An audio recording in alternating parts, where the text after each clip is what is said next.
अभी एक ऐसा विवाद चल रहा है कि अभी सोशल मीडिया से लेकर, टेलीविजन से लेकर, इलेक्ट्रॉनिक मीडिया तक, मतलब जहां भी देखो यही चलता है। तो आज हम उसी विवाद कर लेकर कुछ बातें करेंगे। तो चलिए स्टार्ट करते हैं वो विवाद जो बता देते हैं सबसे पहले कि जैसे कि आप लोग जानते हैं कि वेस्ट बंगाल के कोलकाता आर्जिकल मेडिकल कॉलेज में जो दुर्घटना हुई है, जिनका नाम है डॉक्टर मौमिता देवनाथ, को लेकर अभी हमारे इंडिया में पूरा ही विवाद घिरा हुआ है। और वो सोशल मीडिया से लेकर जहीं भी प्लेटफॉर्म ओपन करो तो कहीं ना उनका ही सिर्फ और सिर्फ वीडियोस आता है, शेयर आता है। और हमारे मौमिता देवनाथ जो एक जूनियर डॉक्टर थी, हालांकि ट्रेनिंग कर रही थी अभी इस मेडिकल कॉलेज में, तो उसी में उनका रेप होता है, सुसाइड करते हैं। और यही लेकर विवाद होते रहता है हमारे वेस्ट बंगाल के कोलकाता में।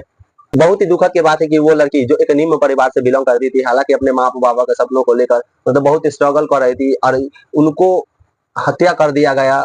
और अभी तक जितने भी हत्यारे हैं शायद सब पकड़े नहीं गए हैं। हम लोग का मतलब बहुत ही सैड फील हो रहा है। हम लोग को पता लगा है, कुछ कुछ वीडियोस के बदौलत हम लोग को पता लगा है कि अभी कुछ कुछ अपराधी उनका पकड़े गए हैं और कुछ कुछ अभी भी नहीं पकड़े गए हैं। डॉक्टर मौमिता देवनाथ, उनके साथ भी न्याय हो। और हम यही सरकार से अनुरोध करेंगे कि हमारे जो डॉक्टर थी उनके मतलब उनके साथ न्याय हो